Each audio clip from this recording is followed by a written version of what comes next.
Bien, muy buenas tardes.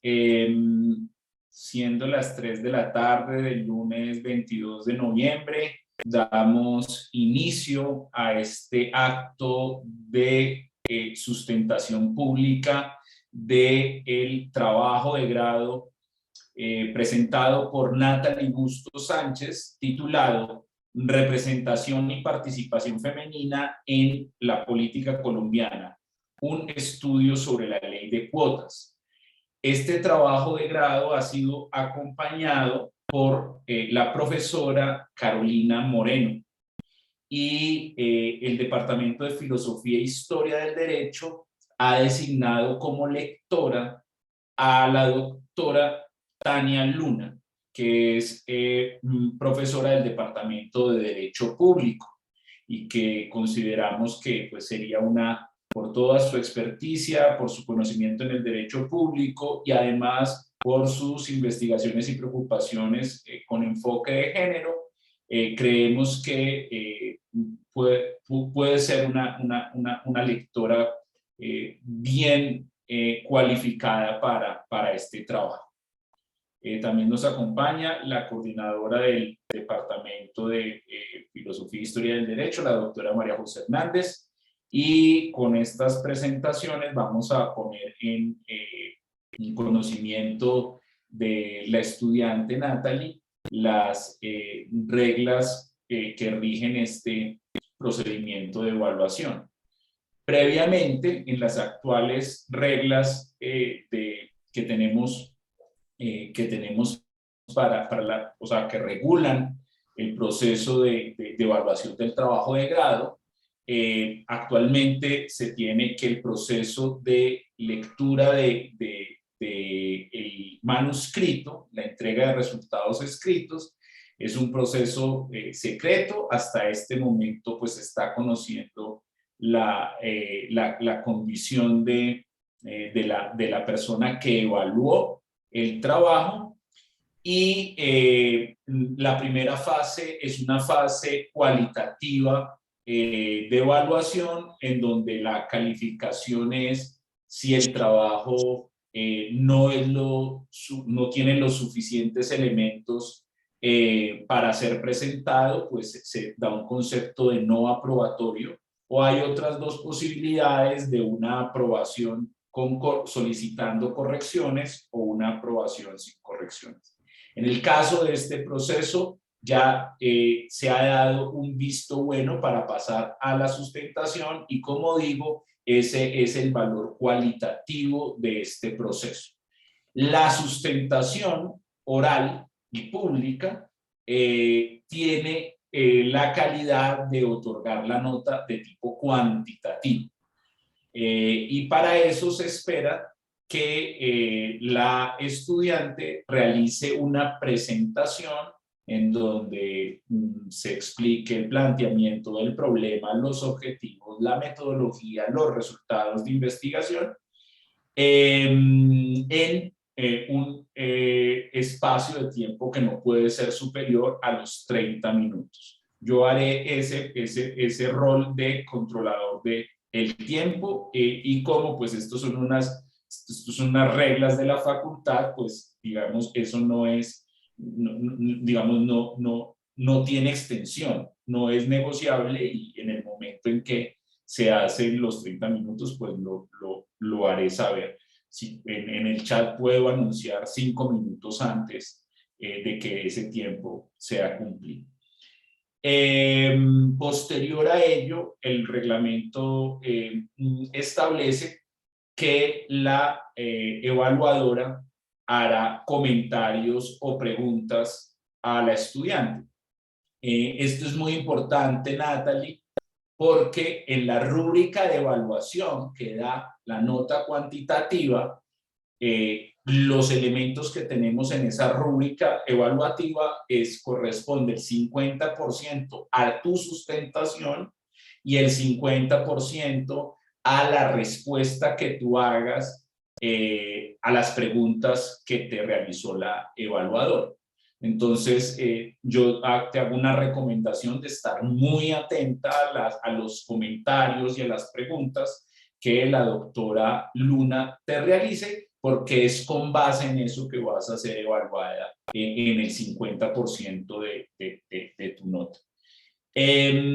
Posterior a ese diálogo que se transa entre la estudiante que está haciendo la sustentación y la evaluadora que realiza comentarios y preguntas, posterior a eso, pues abrimos un espacio de preguntas ya más en el plano académico, de conversación, de crecimiento en el conocimiento, que podamos entrar a dialogar tanto la tutora de este proceso, quienes asistimos, la doctora María José, yo mismo, en calidad de testigo y eh, de este proceso académico que, como siempre, pues nos enriquece tanto. Agradeciéndote entonces, Natalie, preguntándose si están claras las reglas de juego de este procedimiento. Entonces procederíamos, listo, entonces procederíamos a escucharte en tu presentación durante no más de 30 minutos. Son las 3:13, empieza entonces a correr el tiempo, Natalie. Listo, doctor. Permítame un segundo compartir pantalla, por favor. Ok, creo que ahí ya está. Bueno, como lo mencionaba el doctor Juan Felipe, mi monografía de grado se titula Representación y Participación Femenina en Política Colombiana, un estudio sobre la ley de cuotas. Básicamente, este texto es un acercamiento a la ley de cuotas, es un acercamiento a la relación de los efectos simbólicos e instrumentales de la ley en relación con la realidad colombiana, con los derechos a la participación y a la representación política de las mujeres colombianas. Este texto se va a dividir en 6 capítulos que va a pasar a explicar brevemente cada uno, y básicamente la corriente del texto gira en torno a, primero, explicar la cuota como concepto. ¿Qué es una cuota? Yo la catalogo en mi texto como un fenómeno jurídico, entonces también explico por qué la considero un fenómeno jurídico. Y después de explicar este concepto, lo relaciono ya a la ley de cuotas colombiana. Entonces, aquí entro a explicar el comportamiento de una ley en la jurisdicción, puntualmente de una cuota, perdón, en la jurisdicción colombiana. Entro a explicar un poquito de cómo fue que entró, y ya en la segunda mitad del texto se presentará una metodología para un estudio de caso, que es una perspectiva, un análisis con perspectiva de género y con análisis de, pues, estudio feminista para estudiar el derecho también. Fueron las dos metodologías que usamos. Este va a ser un estudio de caso que, pues, se presentará más adelante, como dije, pero donde se básicamente la segunda mitad del texto girará en torno a él y a las conclusiones que se obtuvieron de él. Entonces, pues para empezar, la problemática que se planteó iba a girar en torno al estudio de caso, como lo mencioné. Entonces, parto de la base de que hay un incumplimiento de los derechos políticos de las mujeres. Entonces, mis preguntas giran en torno a qué implicaciones tiene esta vulneración de los derechos políticos de las mujeres en la sociedad. En el estudio de caso también me pregunto cuál fue el cumplimiento de los mandatos de la ley durante las elecciones de los años 2015 y 2019. Escogí estos dos periodos de tiempo porque, pues, eran contextos sociopolíticos muy diferentes en el país, y pues digamos que para ver el comportamiento en cierto periodo de espacio y tiempo. Y pues qué significaría entonces esto para la mujer. Primero, como lo mencionaba hace un instante, quiero explicar las dos metodologías que voy a usar pues a lo largo del texto, y estas son la perspectiva de género, el análisis con perspectiva de género, y el método feminista. Entonces, básicamente, La perspectiva de género plantea una discriminación y muestra las diferencias que hay entre un hombre y una mujer, no en cuanto a lo biológico o en cuanto a lo sexual, sino que parte de que hay una discriminación y una diferencia entre estos dos sexos, y esto implica, por lo tanto, reconocer que hay ciertos estereotipos, ciertas conductas, algunas razones por las que estas personas actúan de la forma en la que actúan.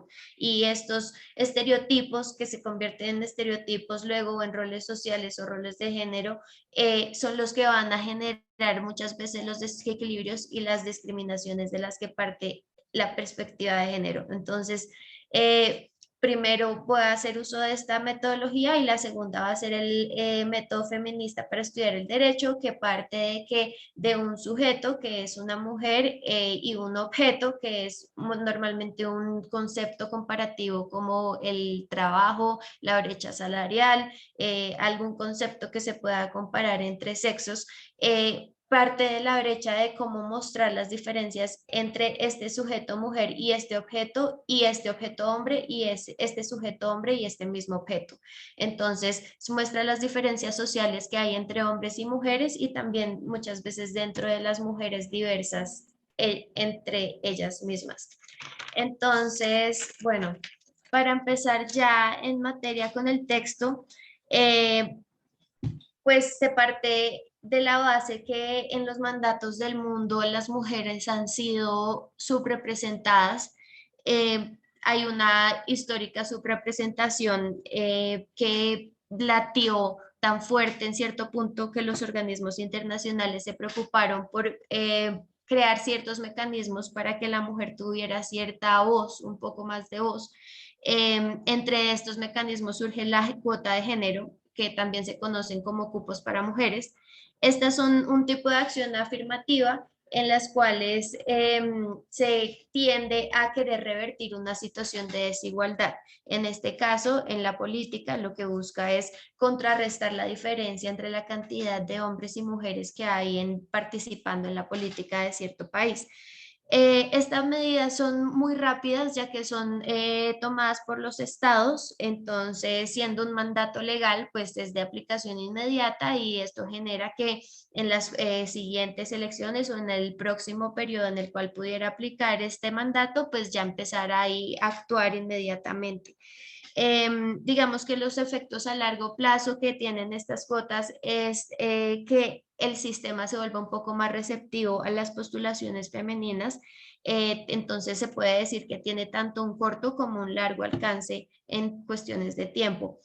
Y bueno, ya habiendo explicado un poquito qué era la cuota de género, entro yo a catalogarla como un fenómeno jurídico, ya que los comportamientos humanos a los que el legislador se ve obligado a asignarle una consecuencia para que deje de causar un síntoma negativo en la sociedad, ya tiene aquella importancia jurídica de ser merecedora de una respuesta. Digamos que esto es lo que me lleva a relacionar la cuota, el hecho que se venga a aplicar en jurisdicciones nuevas donde el sexo masculino es tan predominante, hace que lo que busque esta implantación sea precisamente buscar consecuencias positivas para síntomas negativos. No sé si me hago explicar, pero básicamente relaciono la cuota como que el día que deje de ser un fenómeno jurídico va a ser aquel día en que ya haya tanta paridad entre hombres y mujeres en cuestiones de representación y participación, que ya se vea como algo normal, ya no como algo necesario a instaurar para pues, ayuda de cierto grupo poblacional. En América Latina, la primera jurisdicción que implantó una cuota de género fue Argentina en 1991. Luego Panamá meses más tarde en el mismo año, México en el 96, Bolivia en el 97. Bueno, digamos que los años 90 fueron el periodo donde hubo un boom en Latinoamérica de instauración de cuotas de género y finalmente en el año 2000 llegó a Colombia con la ley 581. Entonces, bueno, de este primer capítulo o primer acercamiento a la monografía, entonces se pudo concluir que esta cuota y su instauración en una ley como un fenómeno nuevo está sentando un precedente base para el tema que está tratando puntualmente, que es un asunto de género, un asunto de cuota de género. Entonces, bueno, ahora, ya sabiendo que es una cuota de género y pues digamos a grandes rasgos su alcance, pues procedemos a relacionarlo ya a cómo entró en nuestra jurisdicción, porque en el siglo XIX las labores de las mujeres eran pues privadas de su casa. A medida que va avanzando la tecnología, digamos que el hombre va necesitando mano de obra más barata, entonces la mujer se va involucrando un poco más en la vida laboral, pero no es sino hasta 1991, en mi opinión, cuando ya se hubo, digamos que un auge del concepto de igualdad, fue que se dejó de asimilar a las mujeres a un poco a ser menos que el hombre. Digamos que siento que hay un antes y un después de parte de la constitucionalidad de todas las normas que se plantean en la Constitución del 91. Entonces, después del 91 se crean todas las organizaciones como el Grupo de Mujer y Sociedad de la Universidad Nacional, la Organización Popular de Barranca Bermeja Feminista, el Congreso Panamericano de Mujeres se dio aquí en Colombia. Digamos que hubo un cambio significativo después de la Constitución en cuanto al empoderamiento que tenía la mujer, porque ya se sentía un poco más respaldada por la ley, ya podía sentirse un poco más igual, por decirlo de cierta forma. Durante la ley, pues digamos que el contexto de la ley fue la presidencia de Andrés Pastrana y básicamente para ya entrar puntualmente a la materia de la ley que dice como tal la ley 581 de la que tanto estoy hablando, ella es la que dice que el 30% de los cargos de máximo nivel decisorio y de otros niveles decisorios de la administración pública deben ser ocupados por mujeres.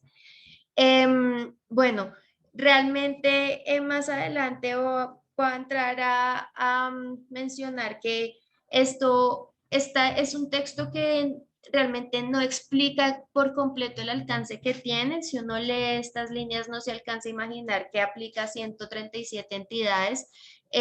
Los organismos de máximo nivel decisorio son pues los de máximo jerarquía y los de otros niveles decisorios como los de libre nombramiento y remoción, administrativos, etcétera.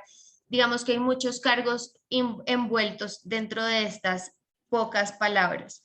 Esta ley tuvo tanto sus argumentos a favor como en contra y final, pues después de varias posiciones, la sentencia de constitucionalidad en la que la Corte llegó a una conclusión fue la sentencia 371 del año 2000. Para hablar brevemente de la posición de la Corte frente a esta ley, pues en principio la Corte se esquiva a la ley porque dice que viola la igualdad con los hombres, dice que no puede haber un adentramiento a la esfera privada de las organizaciones donde se le obliga a organizarlo de cierta manera, pero digamos que ya después emitir ciertas sentencias en torno a a los artículos de la ley, llega a la conclusión que va a condicionar ciertos artículos pues lo relevante de esto es que se debía aplicar de forma paulatina, es decir, a medida que los cargos fueran quedando libres, esta ley iba a empezar a irse aplicando y que habían ciertos cargos a los que no podía aplicar claramente, como las carreras judiciales, las carreras administrativas,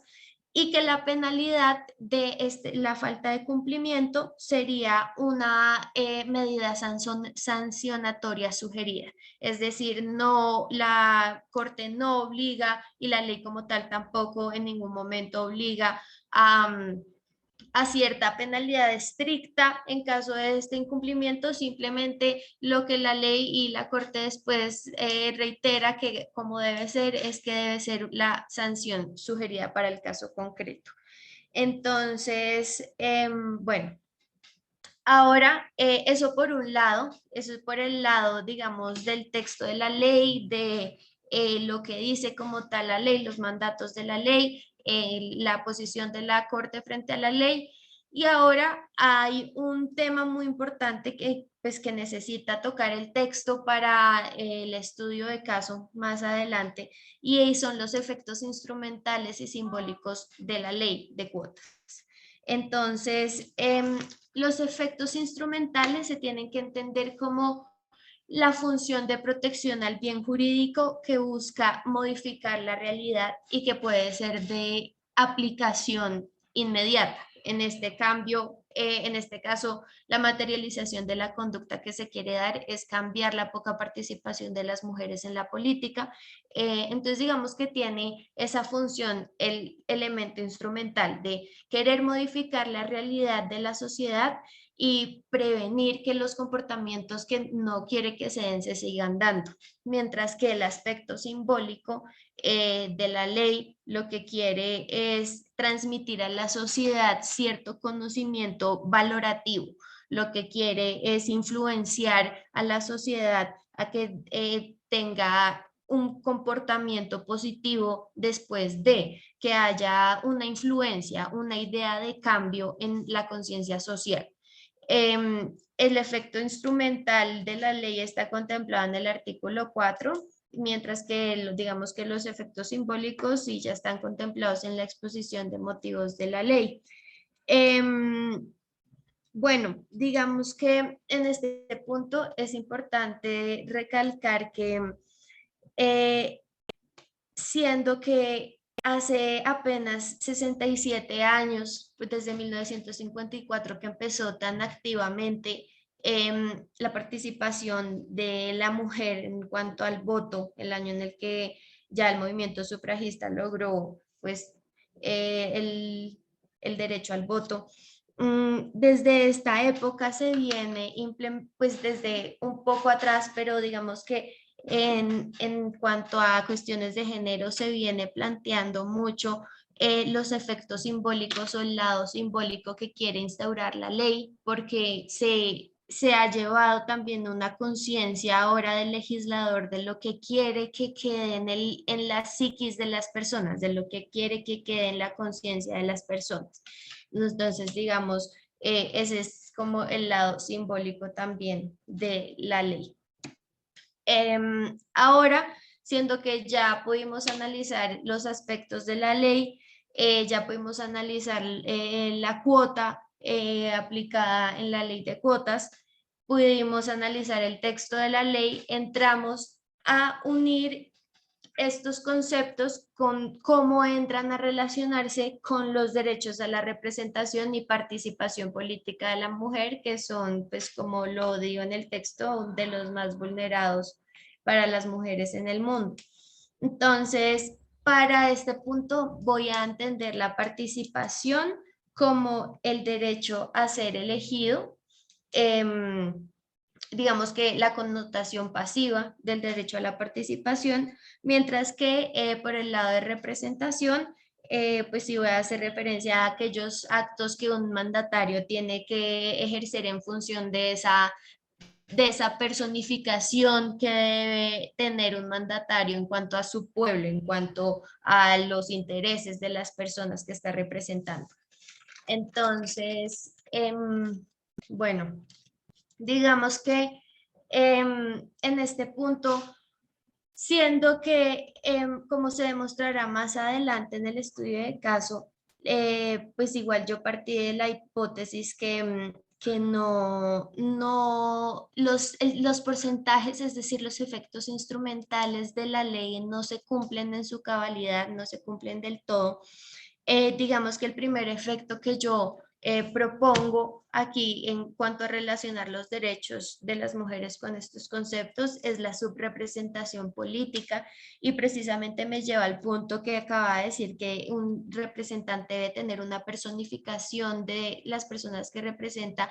Digamos que claramente, si no hay un cumplimiento de de estos porcentajes, de estos efectos instrumentales, va a haber una ausencia de personificación femenina en cuanto a falta de atención de las problemáticas que agobian a una mujer, y precisamente de ahí va unido a la vulneración de derechos no solo políticos, sino de todo tipo, como pues ya sabemos que es el día a día.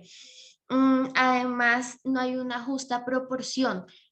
Sabemos que las mujeres siempre hemos sido un poquito más que los hombres en el país, siempre hemos estado entre el 51 y 52% de la población, y no hay una justa proporción de nuestra representación en cuanto a numéricamente tampoco. Digamos que eso genera que haya un estancamiento social en el proceso que ya llevábamos, que por medio de efectos simbólicos las mujeres ya podamos participar en la esfera pública y demás, pero digamos que esto frena todos esos procesos. Eso genera que sea mucho más difícil con el tiempo elegir a una mujer, y que la mujer pueda terminar cumpliendo los mismos roles de género que un hombre. Entonces, aquí, de hecho, hablando ya pues de roles de género, este es un concepto importante de mencionar, porque un rol de género lo describe en el texto como aquella creencia acerca de qué roles son aceptables y cuáles no para una mujer y para un hombre. Entonces, digamos que son comportamientos que ya están socialmente establecidos previamente, años atrás, que son destinados a ser hechos por un hombre, y este está destinado a ser hecho por una mujer. Entonces, digamos que estos roles de género, como son transmitidos por el proceso de socialización, realmente la única forma de cambiarlos es dejar de transmitirlos. Para que esto cambie, pues realmente es algo muy social, y más que todo el punto va a que es muy difícil que haya un rompimiento de esos roles de género si no estamos bien representadas y no participamos como debemos en un aspecto tan importante como es la política. Bueno, en relación ahora, en cuanto, bueno, también me cabe mencionar otro punto que me faltó, y era que si bien suponiendo que se pudiese cumplir el 30% en los cargos que se deberían cumplir, también hay un obstáculo en cuanto a la instauración de cómo esto funciona, porque en los cargos de elección popular, por ejemplo, ese 30% no se podría garantizar por ser, digamos, por ir en contra de la sana democracia. Entonces, sí, como que realmente tiene una relación muy estrecha en los efectos instrumentales, el hecho de cómo esté planteado precisamente la ley, y con la proporción de vulneración de los derechos de las mujeres en la práctica. Bueno, ahora antes de entrar a analizar el estudio de caso, es importante recalcar un punto que es un poco aparte, pero que en el texto lo debo mencionar para explicarle al lector un poco, ubicarlo un poco acerca de la rama ejecutiva, ya que pues mi caso, mi estudio de caso va a ser respecto a alcaldes y gobernadores. Entonces, siendo ellos rama ejecutiva, yo procedo pues a explicar que en la rama ejecutiva, bueno, siendo que es que es la encargada de ejecutar aquellas actividades administrativas, estas están encargadas de servir, digamos, al interés de la sociedad y cumplir los fines del Estado. Digamos que la rama ejecutiva tiene un orden nacional, tiene un orden local, tiene orden departamental, tiene orden nacional.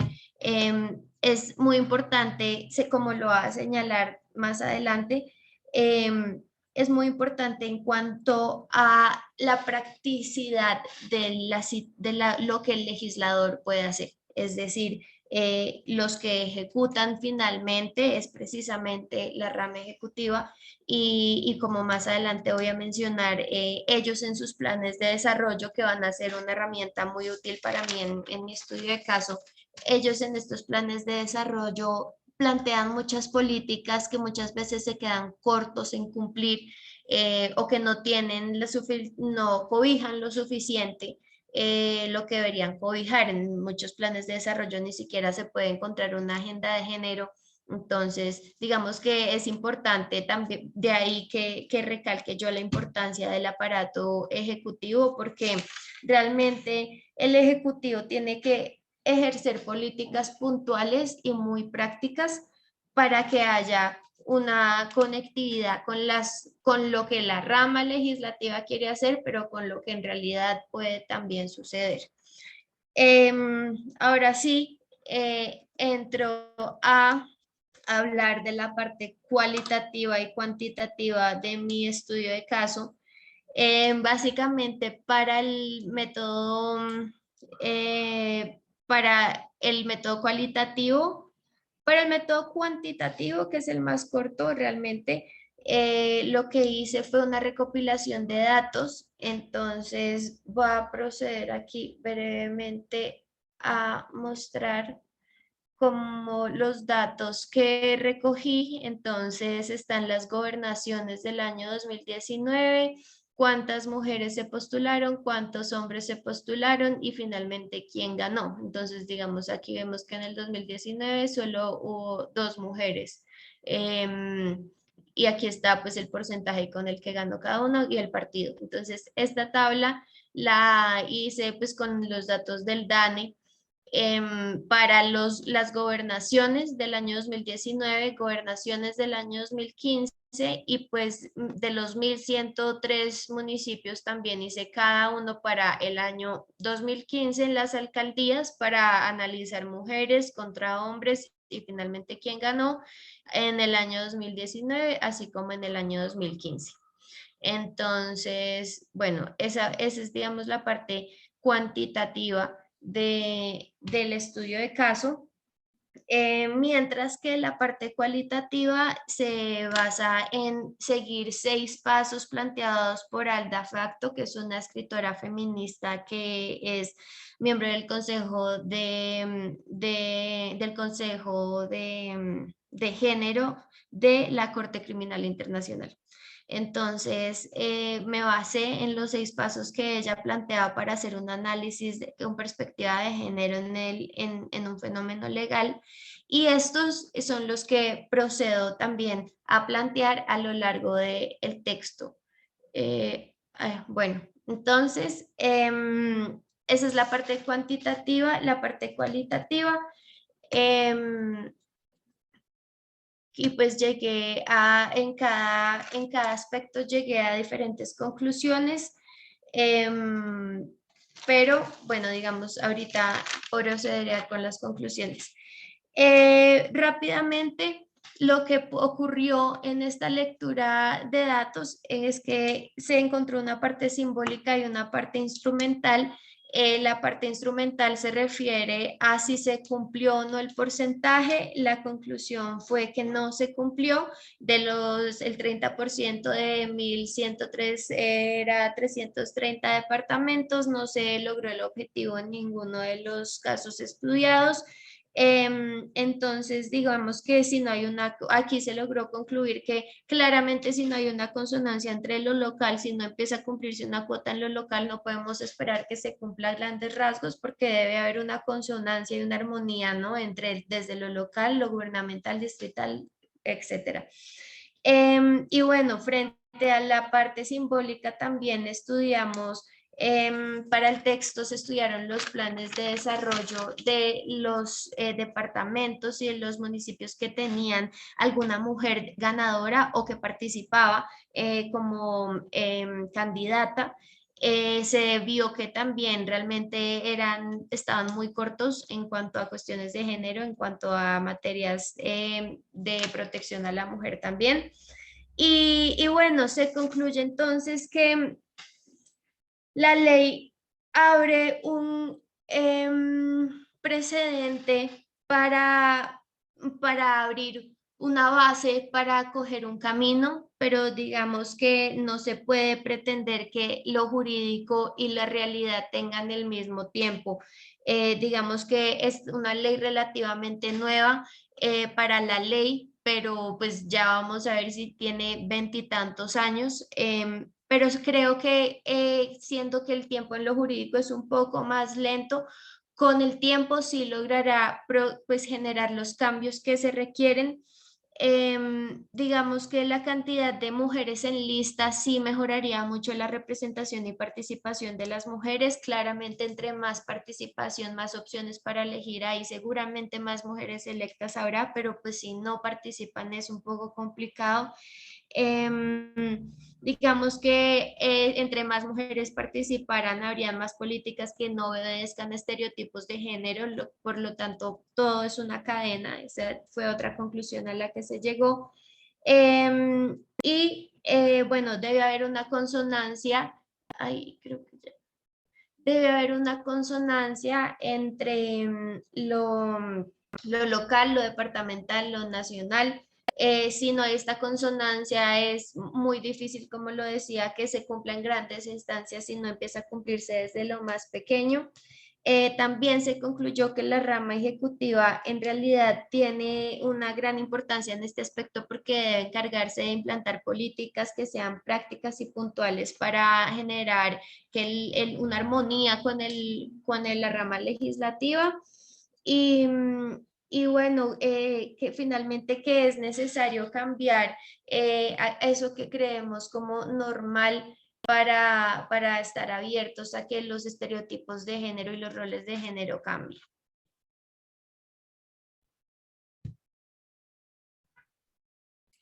Ya, gracias. Pues, pues bien, Natalie, muchas gracias por este trabajo, por la presentación de estos resultados de investigación. Y vamos a escuchar a la doctora Tania Luna como evaluadora de este trabajo, que realizará comentarios y preguntas. Como te dije al inicio de esta sustentación, sugiero que con mucho detalle tomes nota de los comentarios, de las preguntas que te hacen para que respondas de manera adecuada a ello, para que digamos que la evaluación sea más transparente. Es como una recomendación. Muy bien, doctora Tania, muchas gracias por aceptar la lectura y evaluación de este trabajo, y queda en estos momentos esta sustentación en sus manos para que realice los comentarios y preguntas que le ha suscitado esta investigación. Perfecto, muchísimas gracias al departamento por esa invitación tan bonita, que a quienes nos dedicamos a esto, pues una invitación a leer es como una suerte de privilegio. Así que pues les agradezco esa invitación, y quiero agradecerte, Natalie, y agradecerle también a tu directora por dos cosas en particular. La primera, pues por seguir ubicando en la agenda, sin lugar a dudas, trabajos sobre género, y que nuestra facultad siga abanderando ese tema o esa temática al interior de nuestras investigaciones. Esta mañana veía en nuestra reunión sobre mujeres javerianas la tesis de Soledad del 46 sobre la ciudadanía de las mujeres de 1946. Entonces, pensar en escucharte a ti también defendiendo ahora, discutiendo sobre la participación política de las mujeres, pues es muy importante para pensar cómo seguimos trazando ese camino y seguimos, ¿no?, caminando como nos toca. Entonces, quiero agradecerte por eso. Y el segundo punto que quiero agradecer tiene que ver también con ubicar dentro de la agenda las promesas del derecho constitucional y lo que el derecho constitucional puede lograr o no. Yo creo que también es muy importante en términos de nutrir nuestras investigaciones y de abrirle paso en nuestras facultades, en nuestros departamentos, porque creo que sin lugar a dudas hay una invitación muy bonita a pensar primero qué espacios abrió la Constitución Política de Colombia cuando empieza a pensarse tímidamente la igualdad como una ventana abierta a las mujeres, por lo menos logrando un impacto desde el 13, desde el 43, desde el 53, en unos artículos constitucionales que sin embargo fueron muy polémicos con esa poca participación además de mujeres que tuvimos en la constituyente, pero que fue muy importante. Y después de eso, pues un silencio atroz. Después del 91 tuvimos 11 proyectos de ley para podernos pensar una ley de cuotas en Colombia. 11 proyectos archivados en el Congreso de la República, hasta que pudimos llegar al 2000 y tropezamos con la ley 581.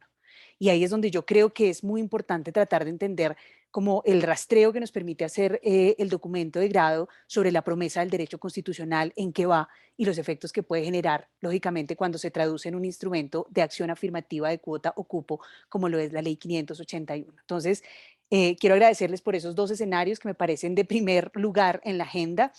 Yo creo en los diálogos y siempre creo en pararme en zonas de frontera. Así que a mí me encanta que esto se dé en el Departamento de Filosofía, Historia del Derecho y que yo sea invitada del Departamento de Derecho Público. Y es más, si uno pudiera invitarse a otros combos, yo los invitaría porque creo que lo mejor sucede ahí cuando uno logra poner piecitos en diferentes lugares, porque creo que las fronteras nos las hemos inventado nosotros para efectos de estudio y por alguna razón se quedaron a vivir para siempre. Así que en ese escenario, pues doy las gracias y arranco por decirte varias cosas. Creo, como te dije, que el documento es de primera importancia. Creo que parte de una pregunta que es bellísima, que tiene que ver con esa promesa que nos da el derecho sobre cómo ampliar el margen de representación por género, ¿no? Y cómo hacerlo a través de una ley en Colombia. Y entonces, pues implica dinamizar estrategias que se habían a su vez dinamizado, movilizado en otros países a lo largo y ancho del globo, y tú nos demuestras cómo pues esto hace parte, digamos, de discursos que están teniendo lugares en otras latitudes y que nosotros también capitalizamos como una respuesta para tratar de pensarnos cómo, de una u otra manera, equilibrar la balanza en una relación históricamente desigual. Entonces, creo que la pregunta es en sí misma muy importante y ahonda entonces en ese escenario de brecha de género. A mí me parece muy importante la invitación que haces, que es en últimas, y acá los comentarios que hacía tenían que ver con cómo podemos hacer el documento mejor, y creo que fuiste muy receptiva. Yo revisaba además con mucho juicio la incorporación de los comentarios, no porque crea que sean los únicos y demás, sino porque creo que en la academia, yo les digo a mis estudiantes, en la academia el que nos lee, nos quiere. Es total, es mejor dicho, el que lo lee a uno lo quiere y quiere que el documento sea mejor.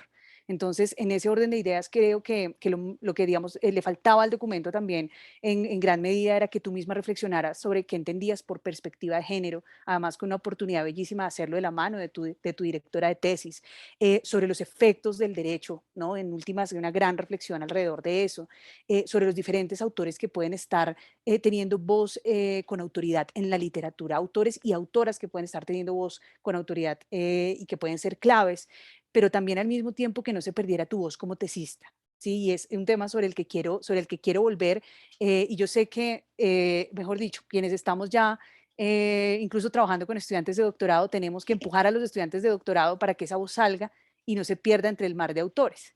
Y entonces, pues claro, nuestra tarea es que esa voz, Natalie, se vaya formando desde ya, ¿sí? Porque queremos escucharla y queremos saber mucho más de ti en el futuro. Entonces, yo creo que te decía algo como esto de una manera un poco más elaborada, pero los datos no hablan por sí solos. Es decir, nosotros no basta con decir, casi que yo sentía cuando leía el documento, miren los datos. ¿Cómo no se van a dar cuenta de esos datos tan terribles que tenemos? ¿Sí? Entonces, pero yo quería que fuera Natalie la que nos dijera cómo debemos leer los datos. Entre otras cosas, porque uno puede tener los datos y tener lecturas distintas, de lugares distintos, con miradas distintas. Entonces, creo que, espero que tú también hayas notado cómo el documento se transforma y cómo en últimas, pues nada, el ejercicio académico es un ejercicio colectivo donde nos vamos alimentando de otros y de lo que otros van recibiendo para que nuestro texto sea a su vez mejor. Yo quisiera volver sobre varias cosas para efectos, digamos, de preguntarte y en línea con ese mismo sentido. Primero quisiera preguntarte, porque quisiera, digamos, ser enfática en esto en términos de, hubo muchos críticos de la ley de cuotas en Colombia. En pocas palabras, desde muchas orillas se nos decía que esa ley iba a tener efectos desmovilizadores. Por ejemplo, no sé, y acá lo voy a comenzar a usar también mi comprensión sobre el efecto simbólico del derecho. Muchos señalaban que las mujeres transaríamos con el efecto simbólico, nos conformaríamos con el reconocimiento de la ley, ¿sí? Y al tiempo perderíamos el potencial político que habíamos ganado con la Constitución del 91 y el fenómeno movilizador de la Constitución del 91 que nos permitió encontrarnos. Entonces, bajo ese orden y bajo esa línea, yo quisiera, digamos, hacerte una gran pregunta que tiene que ver también con recuperar tu voz al interior de toda esta investigación. Y es en últimas, ¿qué hemos ganado y qué hemos perdido con ese diseño institucional que nosotros adoptamos? Es decir, en últimas, cuando nos traemos esta ley con esta posibilidad, digamos, de cuotas, tratando de materializar la igualdad como promesa de la Constitución del 91, ¿qué ganamos y qué perdimos con ese diseño institucional? Y entonces acá quisiera llevarte frente a esa, digamos, gran pregunta donde yo quisiera entender en últimas qué ha producido la ley, porque estamos hablando de los efectos, en últimas, qué es lo que esta ley ha generado, ¿sí? Y yo quisiera llevarte mucho más hacia acá, como digamos, mucho a provocar una respuesta en ti. Y viene de la mano con una segunda pregunta que está íntimamente conectada y tiene que ver con lo siguiente. Si la ley solo ha producido efectos simbólicos, efectos estructurales, tú mencionabas en algún punto, ahorita te hago este comentario, tú dices efectos simbólicos, me voy a quedar con el simbólico. La pregunta es, ¿qué otro tipo de efectos ha producido la ley? Y quisiera preguntarte, por ejemplo, si esta ley no ha producido efectos materiales. Es decir, si esta ley no ha distribuido recursos económicos, sociales y culturales de algún tipo. Y quiero preguntarte por la materialidad en el derecho. En pocas palabras, si se ha cumplido la cuota, ¿cierto? Si en últimas hemos tenido que incluir mujeres en las listas, en algunos puntos sí, en algunos puntos no. Si hemos tenido que ver esa modificación de las dinámicas electorales, mi pregunta es, ¿no hemos tenido efectos materiales? Sí, te haría esa pregunta. Y la segunda pregunta tiene que ver por tu comprensión del efecto simbólico. Mira que las dos preguntas, tanto la de los efectos materiales, ahora la pregunta por los efectos simbólicos, impactan la gran pregunta sobre el qué ganamos y qué perdimos con ese diseño institucional. Ahora bien, en términos de efecto simbólico, ¿qué ganamos? Es decir, nuevamente, ¿nos sentimos reconocidas? Y si nos sentimos reconocidas, ¿qué oportunidades abrió esa ley para nosotras? Estoy pensándome en términos, no sé, de estructura de oportunidades políticas. Estoy pensándome en términos de marcos de acción colectiva, de identidades, de estructuras de movilización. Estoy pensando, digamos, en varios elementos que nos permiten hoy, por lo menos, poner este tema en el debate y en la agenda. Te quisiera preguntar entonces por cómo entiendes el efecto simbólico, porque en la última parte de tu tesis señalas algo así como que no hemos tenido realmente un efecto simbólico estructural. Entonces me pregunto si lo simbólico tiene que ser estructural, ¿cómo lo entiendes? ¿De qué tipo? ¿Cómo entender el efecto simbólico? ¿Sí? Porque también habrían efectos materiales que pueden ser estructurales. Y entonces tengo, nuevamente, gran pregunta, ¿qué ganamos, qué perdimos? Porque podemos estar diciendo, se están alterando las listas, no como nosotros quisiéramos, pero se están alterando. Se han distribuido recursos económicos, hay recursos para esto, hemos logrado de pronto cambios en dinámicas. Bueno, ese es como un tema. ¿Qué hemos logrado simbólicamente hablando? ¿Qué hemos logrado? Y quisiera también preguntarte por cómo eso impacta al derecho y al movimiento en general de mujeres. Y tiene que ver con esa gran pregunta del qué ganamos y qué perdimos. Y también con esa afirmación que te estaba diciendo sobre el efecto desmovilizador de las acciones afirmativas. O sea, si tú consideras que realmente en últimas, pues, digamos, puede ser que a balance con todo lo que estamos viendo, ¿no? Una mujer señalaba, yo recuerdo una gobernadora alguna vez que fue muy criticada, que esta ley era discriminatoria en sí misma, ¿no? Pero cuando hablaba de discriminatoria, no de la discriminación positiva, sino de cómo las mujeres terminábamos perdiendo a la larga.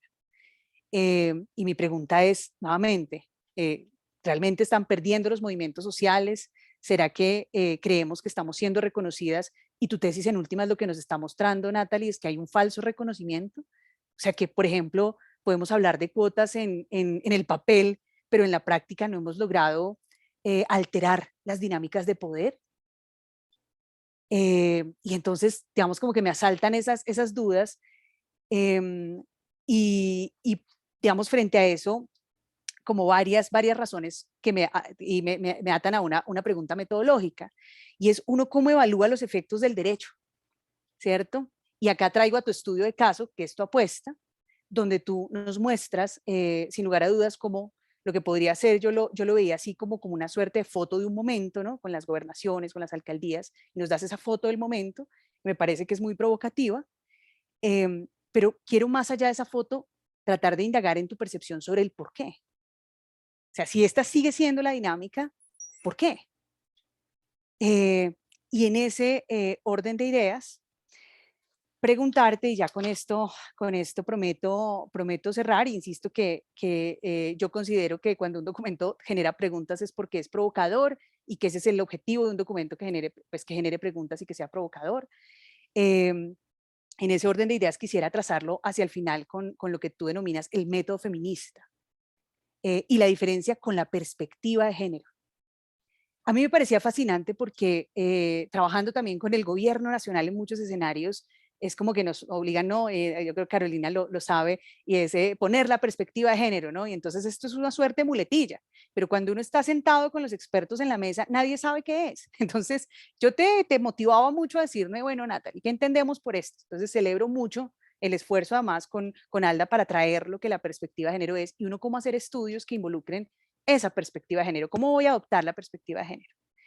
Pero al mismo tiempo quisiera preguntarte por qué significa adoptar un método feminista donde no solo estás pensándote en esa perspectiva de género para tu estudio de caso, sino donde también estás posicionándote como mujer, posicionando a las mujeres, entendiendo lo femenino como un saber, como un ser, ¿sí? Como una forma también de hacer investigación. Yo pensaba acá, y con un texto que a mí me encanta particularmente de Bartlett sobre los métodos legales feministas, y cuando te leía yo sentía como una relación con ella, si no la tengas citada, pero te la dejo ahí para que la puedas ver de pronto más adelante. Pero quisiera provocar esa última pregunta sobre la diferencia entre el método feminista que irradia toda tu tesis y que te presenta a ti como estudiante que hace investigación y que nos entrega esta monografía, y dos, la perspectiva de género que nos invita a evaluar el estudio de caso. Porque yo siento que la perspectiva de género no es lo único que nos muestras en la tesis, sino sin lugar a dudas un método feminista. Pero bueno, más allá de eso, esta puede ser una pregunta abierta para seguir pensando, para seguir evaluando.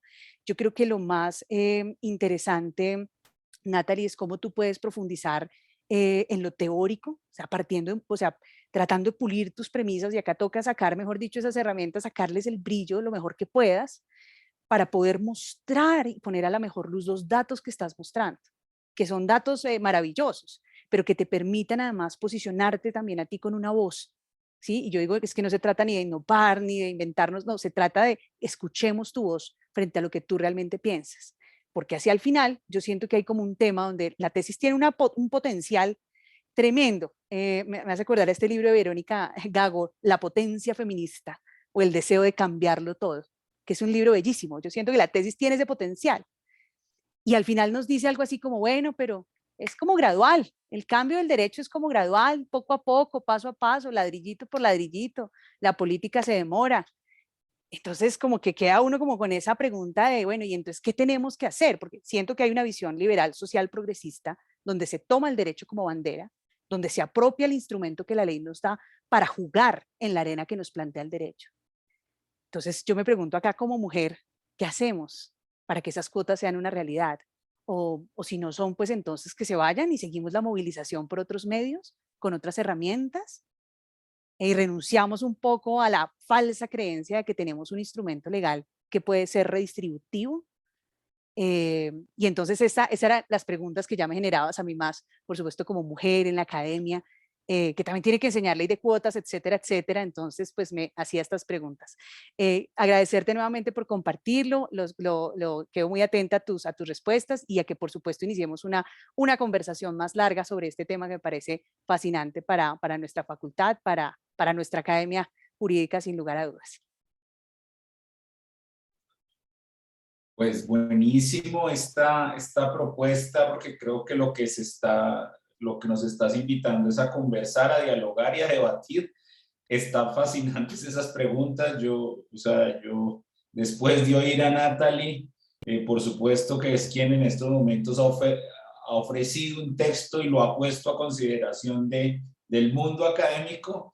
Por supuesto que también invitaré a continuar ese debate, y sobre todo también a la tutora, que también sé que tiene mucho que hablar sobre eso. Entonces, esto está muy interesante, Natalie. Es en estos momentos la oportunidad para que tú pues a estas inquietudes, comentarios, conversaciones, diálogos que te plantea, pues a ver cómo reaccionas.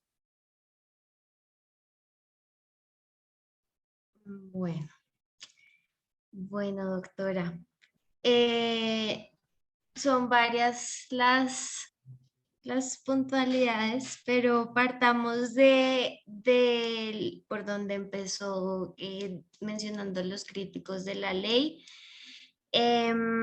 Bueno, en cuanto a qué ganamos y qué perdimos con esta ley de cuotas, realmente yo creo que parte de la importancia que tiene esta ley es no solo aplicarse en lo público, sino seguir la recomendación que da el mismo legislador en la ley de abarcar de pronto también el ámbito privado con estas cuotas de género. Digamos que ganamos que se instaure un fenómeno jurídico que nos favorece, que es completamente nuevo, pues para el año 2000 era completamente nuevo en nuestra jurisdicción. Ganamos cuando hacía en el texto yo también mención a empoderamiento femenino, hacía mención a aquel espíritu que precisamente no se debe dejar frenar. O sea, realmente la ley, que otra cosa que la doctora me preguntaba era que si la ley solo produce efectos simbólicos, no, pero la importancia de los efectos simbólicos gira en torno a que es lo que se puede quedar en la conciencia de la persona, lo que puede generar un cambio generacional con el tiempo. Digamos que para una niña que nazca ahorita en el año 2021 y que cuando tenga 8 años, para ella va a ser normal que haya presidentas mujeres, que haya en el parlamento, que haya mucha presencia de mujeres. Digamos, para esto, una niña en esto, pues de esta edad seguramente va a ser algo normal, pero para generaciones pasadas sabemos que es algo nuevo. Entonces, digamos que me centro en haber ganado empoderamiento en cuanto a todo el simbolismo, haber ganado la construcción de muchas, digamos, construcciones culturales, no solo en cuanto a grupos urbanos, sino en cuanto a sentar la importancia de una agenda de género. Ganamos que ahorita se pueda reprochar si un plan de desarrollo no cuenta con una agenda de género. Antes, digamos, era algo que sí estaba, se tomaba por añadidura, pero no era algo a lo que se le prestara atención y que si no se incluyera era algo criticable. Digamos que ganamos oportunidades en cuanto a futuro, no solo presente con la instauración de los porcentajes. Muchas, pues siguiendo lo que usted decía de que los detractores de la ley decían que íbamos a perder el motor que se nos dio en el 91. Recuerdo que los argumentos en contra también decían que era de hecho esta ley nos jugaba en contra de las mujeres porque eso sentaba un precedente en el cual la mujer no podía llegar a la política si no era porque una ley la apoyaba para subir allá, ¿verdad? Pero digamos que en eso precisamente se basa la discriminación. La palabra discriminación afirmativa a mí me gusta usarla mucho porque es una paradoja de cómo a un grupo discriminado se le vuelve esa discriminación en algo bueno. Entonces, digamos que siento que no, en ese lado no se perdió, sino que de hecho es un presente para una oportunidad bien importante. Para continuar en cuanto a que si la ley hizo en efectos, aparte de los efectos simbólicos, ¿qué más ganamos? Realmente, aparte de este aspecto del lado como de psiquis personal de la población, logramos también ver cómo se plasma esto en la práctica. O sea, no podemos negar que bien o mal hoy en día hay más participación de las mujeres, así sea muy poca, si no se alcancen los porcentajes óptimos, es cada vez mayor la participación en cuanto a años previos. Digamos que esto no solo es simbólico, es real, las mujeres están allí, tenemos ya mujeres en las altas cortes, tenemos ya mujeres casi que en todos, si no es que en todos los cargos, todas las posiciones de nuestra jurisdicción. Entonces, eso no me parece un efecto simbólico, me parece algo pues ya digamos más práctico. Y en cuanto a lo que me decía la doctora Tania de cómo evaluar los efectos de los efectos de los derechos, yo como lo planteé en el texto era pues obviamente decir si una sociedad se está portando mejor en cuestiones de género o no es algo muy subjetivo, pero yo precisamente por eso me basé en los planes de desarrollo, porque es la única, digamos, herramienta escrita que tenemos al alcance de la mano de las políticas que un gobernante, un alcalde, etcétera, quería implementar. Entonces, digamos que de ahí fue que me agarré para poder llegar a la conclusión de, bueno, de pronto, si en el plan de desarrollo hay un tema de protección a la mujer, de protección intrafamiliar, de protección LGBT, participación de las mujeres en asambleas, de pronto entonces aquí va en este territorio se concluye que hubo un mayor acercamiento a la cuestión de la protección de la mujer y a la cuestión de tener paridad con el hombre y demás, a un departamento en cuyo plan de desarrollo no hubo ni presencia, que pues de hecho fueron varios, no hubo presencia de agenda de género. Entonces, pues sí, eso por el otro lado. Y la otra pregunta que se me hacía, el otro punto a aclarar era que, bueno, en cuanto a la perspectiva de género y el método feminista, doctora, realmente el método, la perspectiva de género parte de la base que hay una discriminación. Esta discriminación va más allá de lo biológico, sino que es dada por una prescripción estrictamente social. Entonces, la perspectiva de género precisamente quiere encontrar esas brechas en las que entra a jugar esa discriminación. Mientras que el método feminista, pues como lo mencioné, lo que muestra es la diferencia que hay entre un sujeto y un objeto, siendo estos sujetos mujer y hombre, y objeto en este momento siendo participación o representación política. Digamos que se logra mezclar esto toda vez que, si bien quería hacer es pues escuchar mi voz durante la tesis y pues del desarrollo del texto, sí quería plantear el método feminista como base del acercamiento en que estoy buscando de cierta forma acercarme a cómo puede esto ser mejor. Digamos que el método feminista quiere encontrar las diferencias entre hombre y mujer y entre, perdón, mujer política, hombre política. Digamos que esto fue lo que hice con mis datos. Más allá de encontrar estas diferencias, se quiere preguntar, bueno, ya sabiendo que hay estas diferencias, ¿qué se puede hacer para que el sujeto, nuestro sujeto de estudio y de importancia, siendo el método feminista, pueda salir de esa situación, ¿no? Y entonces ahí es donde se unen, digamos, ahí es donde uno yo estas dos metodologías y es diciendo, pues sabemos que hay una discriminación, sabemos que en el caso puntual del caso de estudio la brecha es esta, pues entonces ahora preocupémonos por el sujeto que estamos queriendo proteger, qué puede hacer ¿no? Para mejorar esto Y ahí es donde entiendo que llega el otro punto de la doctora, que es que decía que el desarrollo del texto plantea como una expectativa y luego dice que hay que esperar como a que llegue el tiempo. Esto realmente lo decía porque sabemos que aunque 20 años es mucho tiempo, 20 años para una ley, para esperar que una ley se esté cumpliendo en su cabalidad en Colombia es muy poco tiempo. Para cualquier legislador, una ley de 20 años pues no es todavía una ley vieja.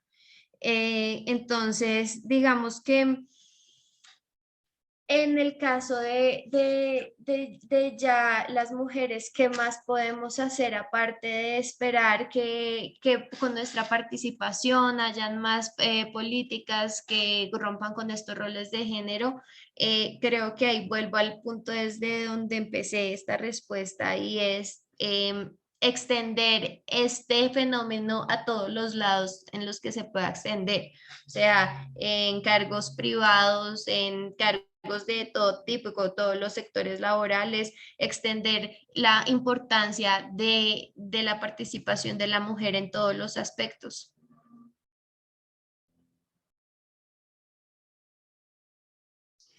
Sí. Muy bien, Natalie. Yo no sé si Tania quisiera hacer una réplica, quizás de pronto para que ilustre algunos puntos que de pronto en algún momento sientes que todavía hay alguna laguna o algo así, o procedemos también a abrir un poco la conversación. Lo dejamos a tu criterio, Tania. Sí, yo lo quisiera como preguntar como para motivar también, digamos, como de dónde el fundamento de que tenemos que esperar tanto tiempo para que una ley asiente sus efectos o produzca sus efectos. Por ejemplo, 20 años es poco.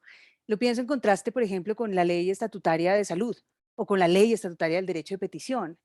Y nuevamente con la pregunta atada al diseño institucional, es decir, tuviste como la oportunidad privilegiada de mirar este diseño, lo que la ley contempló para las cuotas en Colombia. Es un tema de tiempo. Y entonces, ¿cómo lo medimos? ¿30, 40 años, 50 años? Y de pronto cambia el chip cultural que necesitamos o qué más puede entrar a jugar. Y lo otro frente a los efectos tiene que ver también con los planes de desarrollo, que ahí quisiera como preguntarte porque pareciera que estamos evaluando el texto, ¿no? Y qué tanto estamos incluyendo, digamos, a las mujeres en la agenda. Pero entonces la pregunta tiene que ver por los efectos también de esos planes de desarrollo. Y además pueden haber elementos que no estén dentro de los planes de desarrollo, pero que estén construyendo también la política de género al interior de esos espacios. Quisiera como preguntarte por eso. Y un tercer elemento tiene que ver con lo que decías, hemos ganado muchas cosas. Por ejemplo, tenemos mujeres en las altas cortes, mi pregunta es, ¿lo hemos ganado? ¿Esto es un efecto de la ley de cuotas? ¿Y de qué manera tu estudio de caso nos ayuda a hacer esta relación sobre los efectos, alrededor de los efectos de la ley de cuotas? Mejor dicho, ¿qué realmente hemos ganado como consecuencia de esa ley de cuotas? Porque creo que decir esto o aseverar esto sería casi como negar todos los otros escenarios de movilización, impulso, lucha de las mujeres que han logrado, digamos, darle voz en muchos escenarios. Entonces quisiera como darte esos 3 elementos finales solo para entrar en conversación contigo y ahí con eso cerraría. Doctora. Pues digamos que en cuanto al chip generacional, esto es, si bien sí es algo muy generacional, creo que también es un factor educativo. Creo que es un factor cultural. Colombia, independientemente de la política, Colombia pues es un país históricamente patriarcal. Entonces, creo que para responder a su pregunta, doctora, la verdad, no es que yo considere que la aplicación de la ley va a ser mejor con el paso de los años. No, lo que yo creo es que teniendo fe que el cambio generacional se produzca de una forma favorecedora, pues va a haber eventualmente con el tiempo siendo que las generaciones pues que en este momento van creciendo son el futuro de mañana y están creciendo con otra mentalidad. Siento que este paso generacional y este lento paso del tiempo es el que va a hacer que haya una instauración más completa de las cuotas. Digamos, el factor tiempo sí entra a jugar porque así como entonces salen los mayores, entran los jóvenes y demás, ese es como el punto más que todo al que me quiero referir con el tiempo. En cuanto a los planes de desarrollo, pues si bien claramente pues una rama, cualquier persona, un alcalde, cualquier profesional de la rama ejecutiva puede en efecto ejecutar las campañas que no estén fuera, pues que estén fuera de los planes del desarrollo. Digamos que en principio el plan de desarrollo se plasma para tener un orden no solo de las políticas a instaurar, sino del financiamiento de estas, para tener un orden administrativo de la entidad. Entonces, digamos, en este punto los planes de desarrollo también entran a jugar el factor de, bueno, hay una agenda de género, entonces, ¿qué presupuesto se le está asignando de esta alcaldía al cumplimiento de esta agenda de género? Para de ahí, pues, digamos, relacionándolo con las anteriores preguntas, poder observar qué otros factores están afectando por la agenda de género monetariamente y demás. Entonces, digamos que los efectos, yo lo que quise decir es que los planes de desarrollo, entonces precisamente cumplen una función de instrumentalidad frente a qué se va a hacer, cómo se va a hacer, es digamos una base.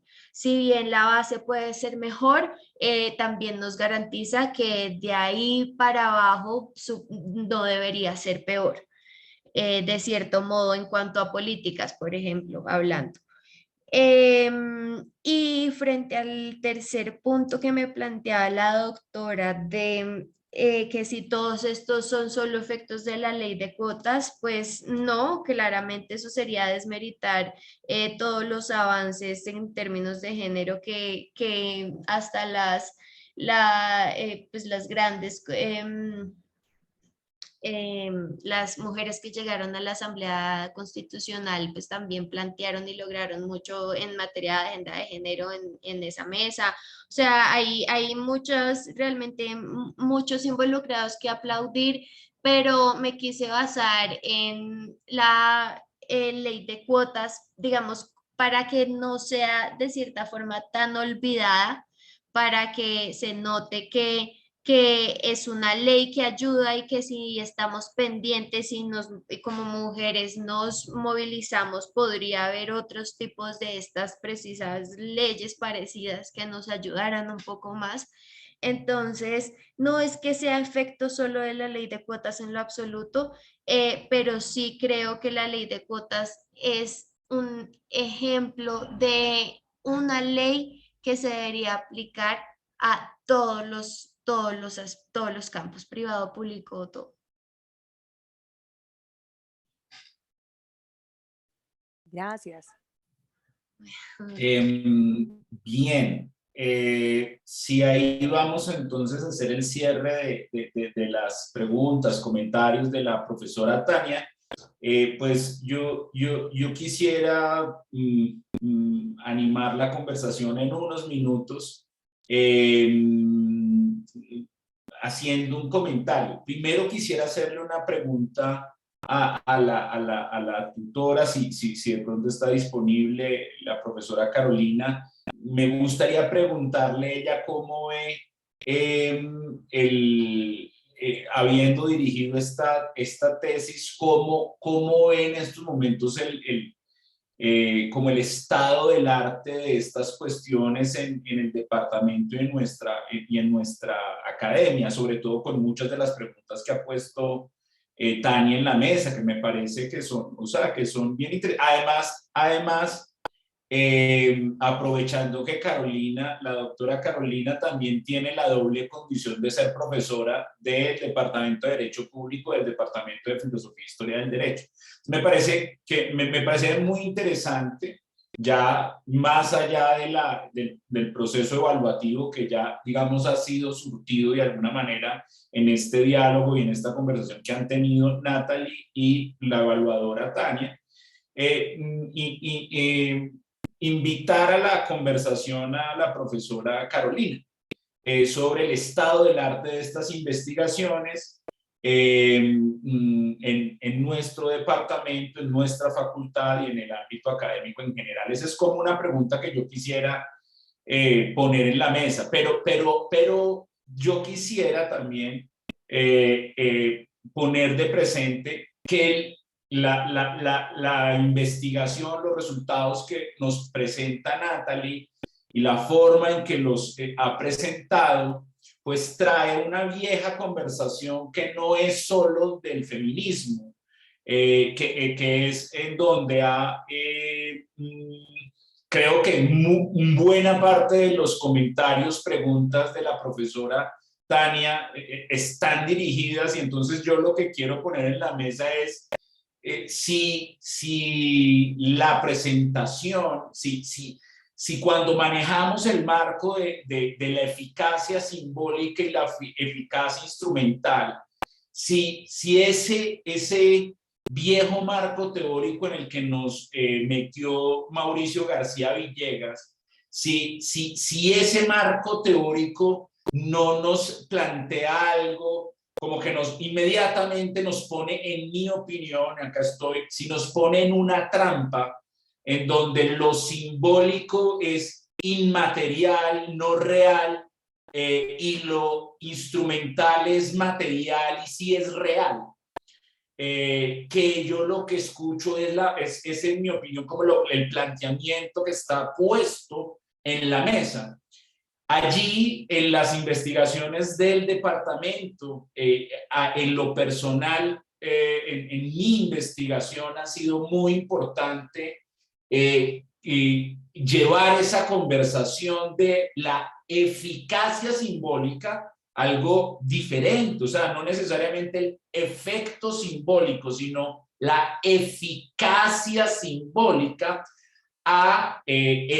teóricamente al campo de los actos performativos, a ese de los actos de habla performativos, trayendo todas las investigaciones de la lingüística y de la filosofía del lenguaje.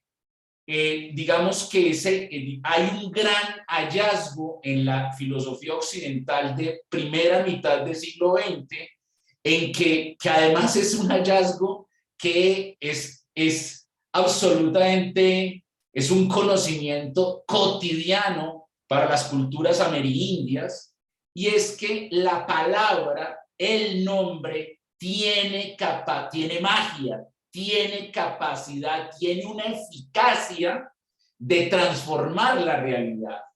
Entonces, para el mundo, acá hay un clásico texto de Claude Lévi-Strauss que se llama así, Eficacia Simbólica, y que es muy cercano a la profesora Carolina Moreno, porque él analiza lo que pasa, el acto, el ritual que está analizando es todos los rituales de partería. Y qué es lo que sucede entre parteras y la mujer que está dando a luz, cuál es su capacidad con su voz de tener un efecto simbólico, y es que con su palabra hay una emoción, hay una emocionalidad que cambia la realidad de dolor, realidad de angustia, realidad de desesperanza, es transformado a través del trabajo entre partera y mujer que está dando a luz, e incluso otros miembros de la comunidad, cómo esos ejercicios, esos rituales construyen, transforman los sentimientos y las emociones que allí están sucediendo. Y eso, reitero, a eso es a lo que llama eficacia simbólica, y yo he tratado de acercarlo mucho a el acto del lenguaje performativo.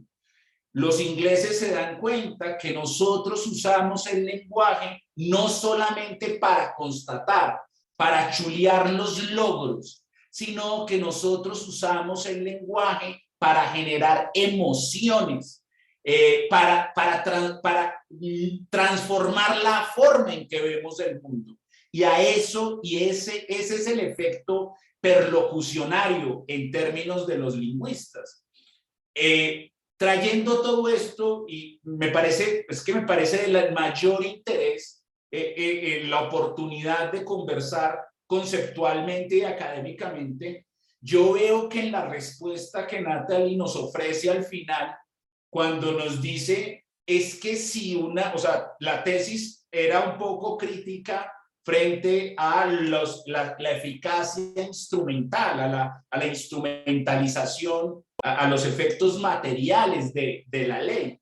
Pero en la reflexión finalmente dices una cosa, en la presentación dices una cosa poderosa, y es, este no es el mismo mundo de las personas, no es el mismo mundo de las mujeres que nacen hoy, de las que no tenían estos logros. En ese sentido, es decir, hoy hay un mundo, hay un campo de esperanza, de transformación. O sea, el mundo cambió, y cambió, entre otras cosas, por una ley como la ley de cuotas. Yo no estoy afirmando, estoy siguiendo la conversación, siguiendo el problema que está en el fondo de esta conversación. Y diría una última cuestión, y es que así como me parece que nosotros, que esta es una muy buena oportunidad para tratar de aclarar y salir de ese pantano, de ese atasco en el que nos mete la división entre simbólico y material, lo simbólico y lo material, que ese es, o sea, lo que veo es que ese es como allí, como un atasco. Ese es el mismo atasco que tenemos al principio. También se le decía, pues esto lo puso la profesora Tania, pero el mismo, esas críticas al derecho, a la ley, que puede llegar a tener un efecto desmovilizador, porque porque al tener una conquista legal, de tipo legal, lo que va a dejar al movimiento es desmovilizado a la espera de la materialización del logro simbólico. A mí me parece que allí hay una estructura argumentativa íntimamente ligada, y ya esta es mi postura, y me parece que es un atasco del que tenemos que salir, porque es que al igual que para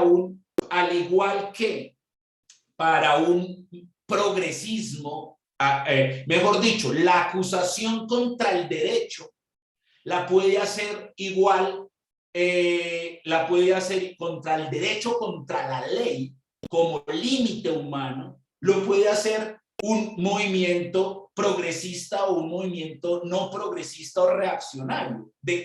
Porque alguien podría decir, por ejemplo, lo pongo en este escenario, alguien podría llegar y decir, hagamos o mantengamos la ley para penalizar el aborto, mantengamos esa ley porque hay unos valores muy importantes que, y alguien diría, y entonces alguien, y queda la penalización, pero las personas siguen haciendo los abortos, o sea, su eficacia instrumental no opera.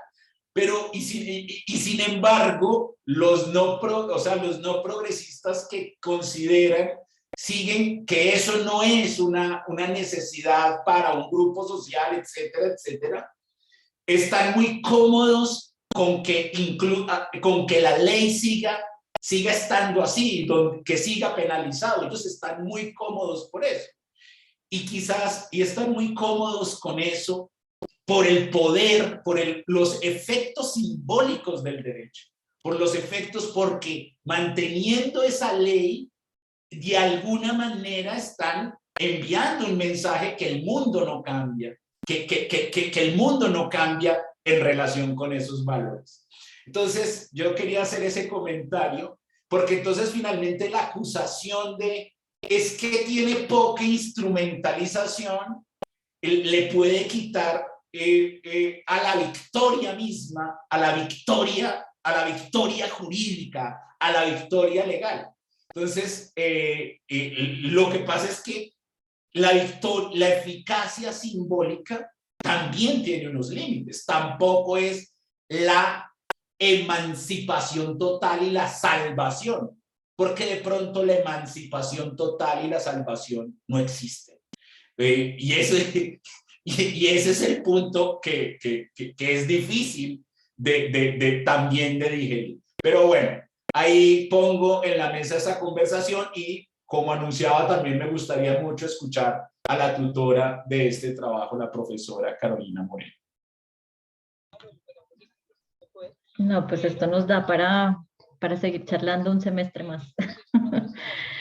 No, pues primero como yo siento que este proceso de Natalie es un proceso muy individual, ¿no? Como que creo que estas grandes preguntas que además pues agradezco también infinitamente que Tania puso sobre la mesa y que ahora Juan Felipe pone sobre la mesa, son preguntas como, a niveles mucho más profundos que siento que primero hay que tocar lo que hay, ¿no? Como que creo que, y se lo decía justo hoy a Natalie, que yo siento que el proceso de ella es un proceso que no solo está hablando dentro de la tesis, sino está hablando de qué es formarse como abogada javeriana, ¿no? Donde te entran, o como abogada en últimas, no solo javeriana, como que te meten en la cabeza que los triunfos, los grandes triunfos del derecho son los triunfos que están en la ley. Y creo que ahí tuvimos varias conversaciones con Natalie, muchas conversaciones sobre ¿segura que esto es lo único? O sea, como poniendo, digamos, de presente no solo un texto que va a servir para otras personas que reflexionen, sino para que ella reflexionara sobre su mismo proceso, ¿no? Como voy a ser abogada javeriana y voy a tener un título, ¿y eso qué significa? ¿No? ¿Y eso qué significa cuando yo elijo a una mujer o cuando en la lista hay una mujer y yo no voto por ella o yo voto por ella o la agenda está puesta desde ahí? Entonces creo que pues decirles como esto es muy importante para el contexto y para pues más allá de la nota, porque creo que eso fue como el proceso de Natalie, ¿no? Como de responderse desde ahí, como sí, o sea, ella desde el primer momento me dijo, yo quiero hacerlo con perspectiva de género y quiero entonces hacerlo y quiero, pero ¿eso qué significa en tu vida, no? Como, ¿qué significa ver la vida con ojos de género? ¿Qué significa, claro, como que digamos, la clase de género y derecho llevó a que ella tuviera estas reflexiones y estas intuiciones de yo quiero ver la vida a través de ese lugar, ¿no? Como de, porque soy mujer, porque resulta que me interesa esto, pero ¿cómo lo pongo? Y creo que desde ahí como que el proceso de Natalie fue muy interesante en ese sentido, porque si bien como estoy de acuerdo con Juan en que hay que salir de esos lugares como que parecen como que ya no son tan liberadores, son como progresistas y como que son, pero no son, para la lectura de estudiantes que están acabando el derecho, son como nuevos, como, ¿en serio? ¿Hay una eficacia simbólica del derecho? O sea, como, ¿de verdad? Y esto digamos que creo que desde ahí pues parte como muy importante de esas reflexiones que ella hizo dentro de su propio trabajo de grado, ¿no? Como que creo que ahí se abre un lugar muy importante para ello y para darse cuenta que no solo está hablando también como desde la filosofía del derecho, como desde el derecho constitucional, sino como que es que uno habla de todo el tiempo, ¿no? Como que también estas divisiones son un sofisma de distracción y son además también, pues para nosotras en el derecho, pues también un gozo ahí, como dividámonos para que sea más fácil la cosa y cuando uno se da cuenta, pues no hay que dividir porque todo igual se une. Entonces también eso da cuenta de por qué estamos acá, pues el Departamento de Filosofía, el Departamento de Público y por qué pues seguimos entretejiendo en una trenza que debería tener muchas otras también aristas. Entonces creo que desde ahí parte de una cosa muy importante a lo que ella llega, ¿no? Y también como de reconocer que si bien los datos están puestos ahí como que yo cuando le decía, mira los datos, ella me decía como, pero como así, como, o sea, como, ¿por qué tengo que ver los datos? ¿Qué significa ver los datos, no? Y como desde incluso la visión, digamos, solo por sexo, ya hay una interpretación importante para tener y que desde ahí le transformara como la visión para ver discriminación, ¿no? Porque tampoco estamos como con el ojo puesto para ver la discriminación y entonces tampoco estamos dispuestos a como a ver la igualdad material donde la ponemos, ¿sí? Como si no vemos discriminación, pues no podemos ver cómo la realización de la igualdad material puede ser. Entonces creo que a partir de como de ese proceso es muy valioso el lugar que también empieza a anunciarse Natalie en su proceso y que creo que resguardando todo este argumento de autoridad también, que pues esto como lo señalaba Tania, como poner todo entre comillas, como decir yo me vengo con otros que están diciendo como cosas similares, fue también todo un proceso y creo que o sea, creo que aplaudo mucho poder tener como que Natalie haya tenido este proceso, ¿no? Como que creo que ahí como que quería ponerles de presente que para mí es como de las, pues sí, como que eso es escribir un trabajo de grado, ¿no? Como que en algo eso impacte su vida para que, así sea, no es para escribir 10 libros, sino para que hoy el derecho no lo vea de la misma manera y creo que de lo que hemos hablado con Natalie, eso se ha logrado, ¿no? Porque ahí está la performatividad, ¿sí? Como que ella puede firmar y ya meter este trabajo de grado en la biblioteca y no volverlo a ver nunca más en la vida, pero pues cuando está dentro de ella pues esas preguntas, pues creo que puede profundizar a las preguntas ya que se proponen como más allá de pues como que propone también Tania y que propone Juan en este lugar. Yo sin duda, digamos, como que creo un poco para provocar, pues no responder todas las preguntas, ni mucho menos, porque sería realmente otro tiempo largo. Creo que aquí hay una particularidad para tener en cuenta como al respecto de Strauss con respecto a este tema en particular y es el derecho a la representación y a la participación. No es el mismo lugar, no es el mismo lugar que tiene una mujer en un parto, que tiene una mujer en ese lugar privado, a que tiene un lugar en la representación que pues es masculinizada más allá de cualquier lugar, ¿no? Como que creo que ahí también es importante como pensarnos como también y seguir dialogando sobre eso, ¿no? Como que este lugar público que necesita 30 años para reconocer que es público, ¿no? Y que creo que allí también hay unas cosas muy importantes que la Constitución del 91 ya se quedó corta con ello, ¿no? Como que, y que necesitamos como también traerlo desde otros lugares y otras preguntas y también porque hay pues un uso también del ser femenino dentro de las listas y hay un uso entonces si te tengo a ti en este lugar, pues ya saqué, es chulo, digamos, como de ese efecto de la cuota, digamos, en términos materiales y parece que eso es lo que sirve.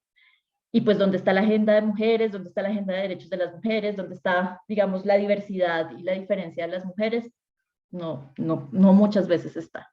Entonces creo que pues en términos de representación y participación también hay mucho para ahondar y para reconocer cuál sería el efecto simbólico ahí. ¿Será que si las mujeres queremos estar en ese lugar público tan masculinizado? ¿Será que sí nos queremos volver públicas en ese lugar? Porque mucha de la agenda pues, política feminista no quiere en ese lugar y por eso no se mete en esa discusión, ¿no? Como que a mí no me metan en listas, no me metan o sea, yo me hago como al lado y hago una política diferente al lado para incidir en cosas puntuales. Y esa también es una estrategia muy importante, porque también es como decir, yo no juego este papel masculinizado, yo no me pongo pues sí, no me pongo la corbata y el sombrero para esto, sino me pongo la falda y salgo, pues sí, como desde esta estrategia, desde la falda y desde mis ovarios. No salgo desde volverme un macho. Entonces, ahí también hay unas preguntas muy interesantes porque en ciertas regiones en Colombia es así, ¿no? Como que yo no participo en política que porque no me importa. Y porque además también por eso es que Mira, por ejemplo, tiene tanta gente, tantas mujeres, ¿no? Como uno dice como, ¿cómo es posible que, pues, no cómo es posible, pero sí es como muy, muy cuestionable que a nivel nacional, pues las listas que incluyen más mujeres, pues son del partido Mira. Entonces uno dice, es el partido del cristianismo, o sea, es como de verdad está, ¿qué tipo de mujeres están ahí? ¿Qué agenda de mujeres está ahí? Y a mí me parece que ahí hay muchas preguntas para hacerse y muchos lugares de donde tejer. Y pues creo que pues súper interesante, yo de verdad pues me siento como muy contenta por Natalie que también como que logró decir muchas cosas que quería decir, otras tantas no se animó, otras tantas yo era, pero hagámosle, y él como no, pero tal vez no, ven yo lo cambio, y yo, bueno, ok, también siento que me enseñó mucho de cómo acompañar sin, pues yo no era mi voz, ¿no? Entonces todo el tiempo ella como que no, ven, vamos a hacer, y yo no, es tu proceso y también pues hay que respetar ese proceso y respetar el proceso también que tienen nuestras estudiantes de la dificultad que se tiene después de salir de 5 o 6 años de carrera para poderse enunciar, porque pues yo llevo 12 afuera y todavía hay escenarios en donde no se puede. Entonces creo que pues es importante también ponerlo de presente y bueno, pues como que por ahí dejaría con muchas otras vertientes para seguir dialogando, pero pues muchas gracias a Tania y a Juan Felipe por también este espacio de generosidad y pues los diálogos que seguimos tejiendo desde tantos lugares. Muchas gracias, profesora Carolina, a usted por propiciar estas reflexiones y motivar a las nuevas generaciones para que continúen reflexionando sobre ello. O sea, la conversación es precisamente porque o sea, de nuevo, o sea, vuelvo al punto. Es que nosotros estamos usando como eficacia simbólica para manifestar que no se han cumplido los efectos materiales, que eso está quedado. Y eso, o sea, y yo lo que quiero poner es que la otra forma de analizar es cuando usted me dice, no, mire, es que o sea, mire, hay unas leyes que buscan la ampliación de la participación de las mujeres en los puestos de decisión política administrativa, pero esas leyes no están funcionando. Yo, pues, una de las preguntas que haría, o sea, o pondría como hipótesis, es que lo que está fallando es la eficacia simbólica. O sea, precisamente lo que no han, así como en un parto puede haber un mal chamán o una mala partera que no le dé confianza, que no transforme el mundo. O sea, es que puede haber, acuerde, para no salirnos de la partera, el chiste, la comedia o la actuación, el performativo. Hay buenos actores que la gente cree que está casi que en la vida real y se mete ahí,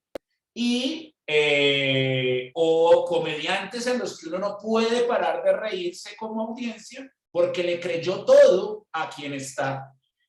Puede haber buenas leyes, pero de pronto las leyes no han transformado la forma en que el mundo se ve, porque pues por quienes están, por las audiencias de esas leyes, por quienes además cuentan el chiste de ser feministas, porque muchas veces las personas que promueven normas lo están promoviendo más bien para cumplir un checklist y constatar que hay una progresividad en la transformación del mundo. Es decir, yo lo que pongo en la mesa es la eficacia simbólica.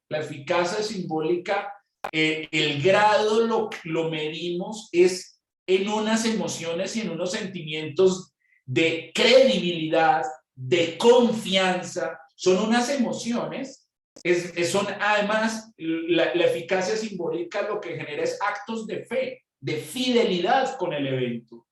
Y eso de pronto es precisamente lo que no se ha logrado. Pero o de pronto sí, yo no sé. Lo que quiero poner en la mesa es que para nosotros, teóricamente y conceptualmente, es muy usual a la eficacia simbólica ponerle la eficacia instrumental y de ahí entender que que la ley es palabra simplemente y no realidad. Y cuando nos metemos a eso, quizás podamos estar dejando de lado unos marcos analíticos de la eficacia simbólica que están enmarcadas más bien en los actos performativos y que, en mi opinión, incluso una de las preguntas es si las normas han logrado la eficacia simbólica o no. O sea, a mí me parece que ese es un problema. Ese es un problema, y no simplemente porque, pues, que me parece que es donde nos atascamos. Como hay una ley, luego entonces ya se tuvo la eficacia simbólica. No. O sea, la palabra es la eficacia simbólica. La consagración normativa es la eficacia. No necesariamente. En mi opinión, me parece que esta es una gran oportunidad nosotros para depurar esos marcos analíticos. Bueno, nos gustaría escuchar también de esta reflexión, Natalie, también como con esta conversa, ¿qué le sugirió? ¿Cómo se mueven esto? Además, con esos comentarios también tan bonitos del proceso que la profesora Carolina también nos compartió. Te escuchamos y la profesora Tania hace pública la evaluación de este proceso. Bueno, no, primero agradecerles por los comentarios, pues muy enriquecedores. Qué fortuna contar con los presentes acá, porque ya había tenido la oportunidad de acercarme a cada uno, al doctor, a la doctora Tania, a la doctora Carolina, mucho más. Realmente sé que mi punto de vista puede ser muchas veces no compartido, o sea, haciendo el trabajo tenía precisamente argumentos que me decían, pero ¿por qué vas a hacer algo de la ley de cuotas si esa ley antes es terrible y no sé qué? Y realmente me parece interesante precisamente plantear todos los puntos de vista, plantear que este es el punto de vista de una futura abogada javeriana que pues no va a ser el primer acercamiento, ojalá que tenga los temas de género, porque es algo que me gusta realmente. En cuanto a las cuestiones de metodología, de cosas ya muy técnicas y conceptuales, digamos que se puede abarcar todo de un aspecto muy amplio. O sea, lo que la doctora Caro me decía todo el tiempo durante el proceso era, hay que puntualizar la situación lo que más se pueda, porque si no va a ser un texto muy largo. O sea, creo que la situación que yo cogí era chiquitica, las elecciones locales, y escogí, digamos, como aspectos a señalar de la cuota, de los efectos instrumentales, simbólicos, escogí puntualidades para relacionar, pero teniendo muy de presente que cada concepto que yo expliqué se extiende por 1000 vertientes más. Y también teniendo de presente que cada cosa que yo decía posiblemente iba a tener un punto de vista, un contraargumento de alguna persona. Entonces, me pareció interesante, pues como lo decía la doctora Carolina, yo estuve con ella en la clase de género y derecho, y de ahí fue que le dije que por favor me ayudara a hacer una tesis que tuviera en cuenta las cuestiones de género.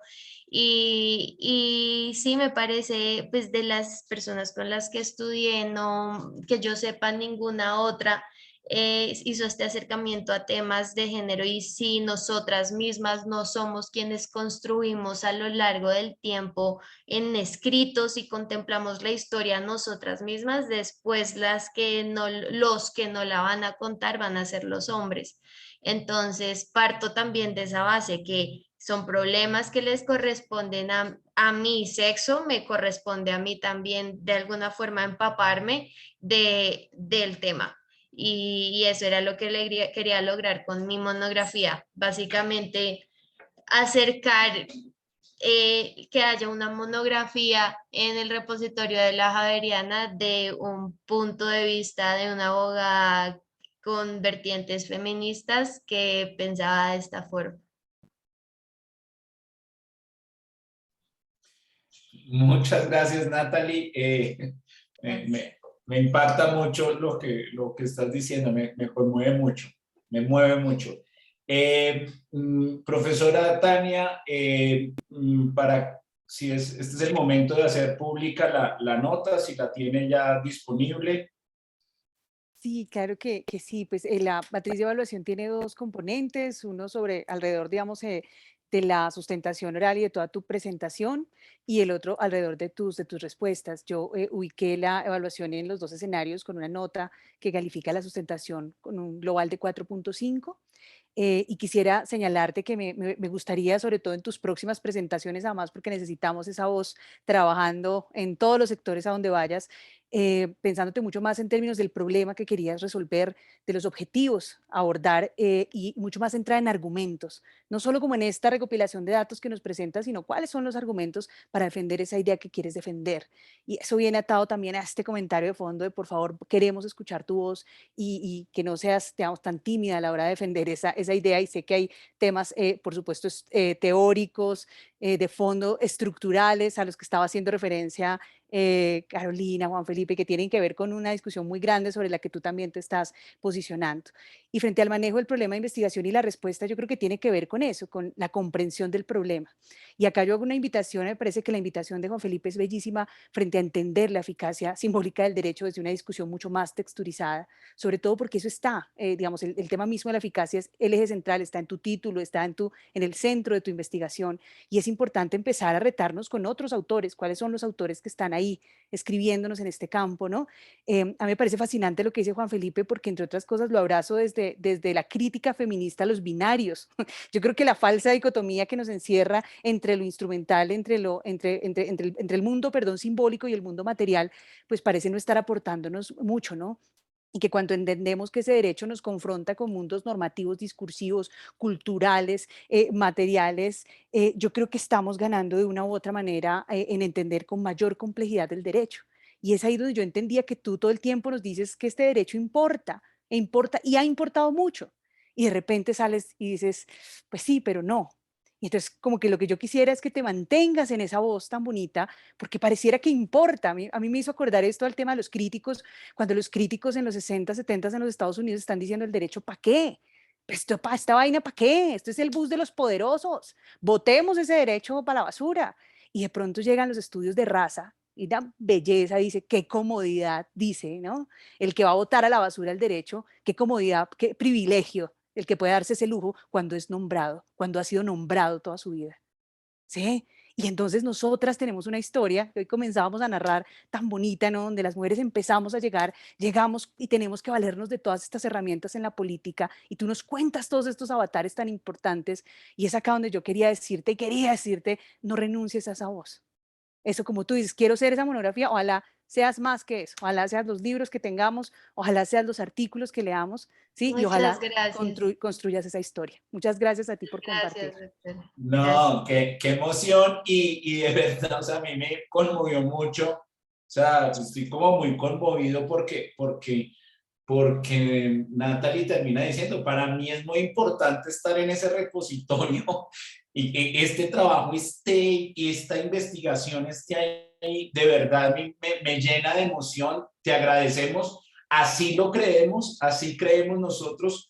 Y creo que también felicitar a la profesora Carolina porque ella también, todo su trabajo profesoral, toda su entrega, toda esa escuela que ha venido creando, pues es parte de esa tarea y digamos que no, pues yo en estos momentos que estoy fungiendo como director de departamento, pues me llena de emoción como que ese es el trabajo de un departamento, o sea, el trabajo de un departamento es eso, que varias generaciones, ya, o sea, podremos, así como se citó hoy la tesis de Soledad Gómez, o sea, varias generaciones, y hoy la estamos recordando 80 años después. Y hay un referente de un problema que es la discriminación social contra la mujer y de múltiples formas y herramientas para eliminarla, para acabarla, y entre esas está el derecho y una ley analizada, un fenómeno jurídico como tú lo planteaste de la ley de cuotas. Natalie, muchas gracias por continuar ese trabajo. Y así quiere uno que terminen los estudiantes su proceso académico, o sea, con visiones muy claras sobre el derecho, problemas jurídicos, y también abres el camino y el espacio para otras personas que vendrán después de ti a continuar esta escuela. Muchísimas gracias, Natalie, y felicitaciones. Ya muy pronto serás una colega más de nosotros. Sí, Chao. gracias. Abrazos y muchas gracias a Gracias, Carolina, doctora muchas Caro. gracias a Tania y a María José. Muchas gracias. Chao, chao. Chao, doctora Gracias, Tania, que estén muy adiós. bien. Feliz tarde. Gracias, adiós.